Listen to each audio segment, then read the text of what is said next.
Hello students. So now we'll be discussing about the demerits of the merits of democracy. So there is a short story. We'll be going through it, playing different characters. So there's a character named as Yolanda. You live in a democratic country. All over the world, people want democracy. Countries that were not democratic earlier are becoming democratic now. All great readers have said nice things about democracy. Isn't it obvious that democracy is the best? Do we need to debate this? So, starting the debate with a open statement stating that all the countries have mostly all the countries have gained democracy, and those who have not, they are looking for changing the government to a democratic government. Tangini, but ma'am, had said that we should not accept something just because it is famous, just because everyone else accepts it.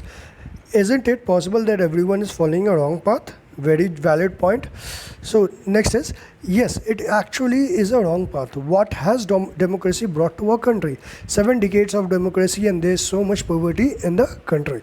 So still we are into the 74th 73rd year and of after independence, and still poverty is a major issue in our country. But what has democracy got to do with it? Do we have poverty because we are democratic, or do we have poverty despite being a democracy? So poverty has nothing to do with democracy. Poverty is not the reason. Democracy is not the reason for poverty. Jenny, whatever, how does it make a difference? The point is that this can't be the best form of government. Democracy is all about chaos, instability, corruption, and hypocrisy. Politicians fight among themselves. Who cares about for the country? So this is a statement by Jani, which who says that democracy is all about an unstable government. It's all about instability, corruption, hypocrisy, and politicians fight among themselves, and there is no one to think about the country. Poemon. So, what should we have instead? Go back to the British rule, invite some kings to rule this country. So, should we go back to the British rule? It is being suggested here. Rose, I don't know. I think what this country needs is a strong leader, someone who does not have to bother about elections and parliament. One leader should have all the powers. He should be able to do whatever is needed in country's interest. That alone can remove corruption and poverty from this country. So here Rose is suggesting that the country needs a strong leader, someone who doesn't gets bothered about elections and parliament. One who have all the powers, and he should be able to do whatever is needed right for the country's interest. That alone can remove corruption and poverty from this country. Someone shouted, this is called dictatorship. Obviously, power resting on a single person or a single hand is not democracy. It's dictatorship. The division of power is very important. Hoy, what if the person starts using all these powers for himself and his family? What if he is corrupt himself? Very valid point. I am speaking only of the honest, sincere, and a strong leader. But that is not fair. You are comparing a real democracy with an ideal dictatorship. We should compare an ideal with an ideal, the real with the real. Go and check the record of dictators in real life. They are most corrupt, selfish, and brutal. It is just that we don't get to know about this. And what is worse, you can't even get rid of them.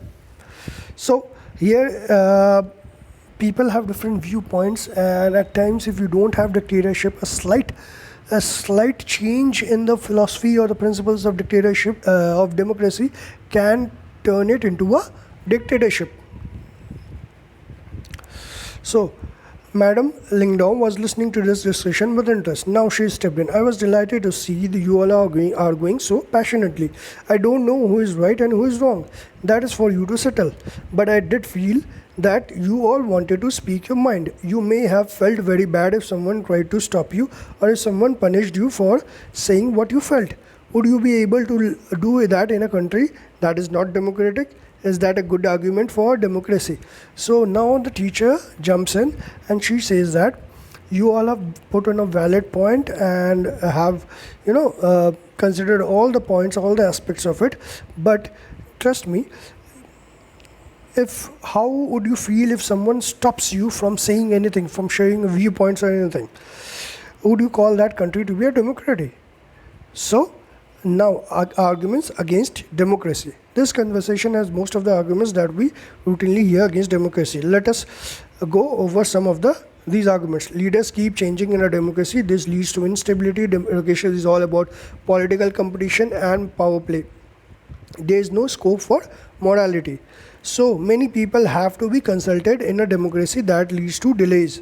There is a huge channel for making things happen, for working things out, and so there is a delay and the process delay. So many people have to be consulted. Elected leaders do not know the best interest of the people. It leads to bad decisions. Democracy lead to corruption, for it is based on electoral competition. Ordinary people don't know what is good for them. They should not decide anything. Are there some of the arguments against democracy that you can think of? Which of these arguments applies mainly to democracy? Which of these can apply to misuse of any form of government? Which of do you agree with? So these are some of the points, that is most common points brought against democracy. So which of them do you think it's more suitable? Clearly, democracy is not a magical solution for all the problems. It has not ended poverty in our country and in other parts of the world. Democracy as a part of the government only ensures that people take their own decisions. This does not guarantee that their decisions will be good. People can make mistakes. Involving the people in this decision does lead to delays in decision making. It is also true that democracy leads to frequent changes in leadership. Sometimes that this can set back big decisions and affect the government's efficacy. So people involvement is there. There's a channel. So there is a delay. The main aspect of democracy is to involvement of the people,